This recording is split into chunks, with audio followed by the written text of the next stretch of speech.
বন্ধুরা, সুন্দর করে কথা বলতে সবাই ভালোবাসে। সুন্দর করে কথা বলাটা একটা শিল্প। স্মার্টনেসের প্রথম শর্ত হলো সুন্দর করে কথা বলা। অসংখ্য মানুষ রয়েছে যারা অনেক কিছু বোঝেন এবং জানেন, কিন্তু শুধুমাত্র সুন্দর করে গুছিয়ে কথা বলতে না পেরে নিজেদেরকে সঠিকভাবে উপস্থাপন ও প্রকাশ করতে পারছেন না। এতে করে অনেকাংশেই পিছিয়ে পড়ছেন। আসুন আজকের ভিডিওতে সুন্দর করে কথা বলার কয়েকটি জরুরি বিষয় জেনে নেই।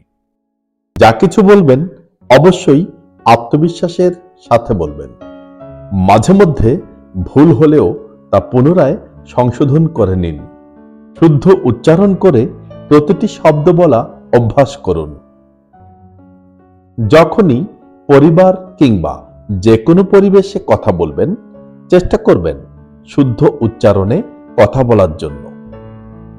আপনার কথা বলার মধ্যে দ্বিধা রাখবেন না। অল্পপ্রাণ এবং মহাপ্রাণ ধ্বনিগুলো সঠিক উচ্চারণ নিশ্চিত করুন।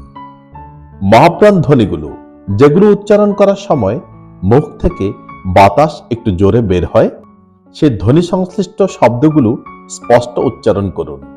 যেমন খ এর ব্যবহারে শখ শব্দে আমরা বলবো না শখ, আমরা বলবো শখ।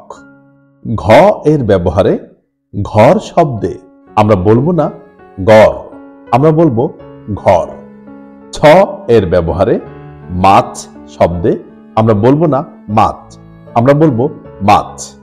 ঝ এর ব্যবহারে ঝাড়ু শব্দে আমরা বলবো না ঝাড়ু, আমরা বলবো ঝাড়ু। থ এর ব্যবহারে মাথা শব্দে আমরা বলবো না মাতা, আমরা বলবো মাথা। হ এর ব্যবহারে শুধু শব্দে আমরা বলবো না শুধু, আমরা বলবো শুধু।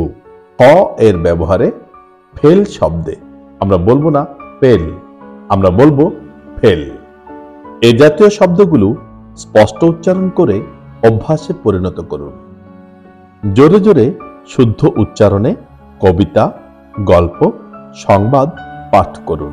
যে কোনো বক্তব্য বা উপস্থাপনার পূর্বে প্রস্তুতি নিয়ে অনুশীলন করুন। মনে রাখুন, সুন্দর করে কথা বলা কোনো কঠিন কিছুই নয়। আত্মবিশ্বাসী হন, নিজের প্রতি আস্থা রাখুন, আপনিও অবশ্যই সফল হয়ে উঠবেন। নিয়মিত শিক্ষামূলক ভিডিও পেতে চ্যানেলটি সাবস্ক্রাইব করে পাশে থাকবেন।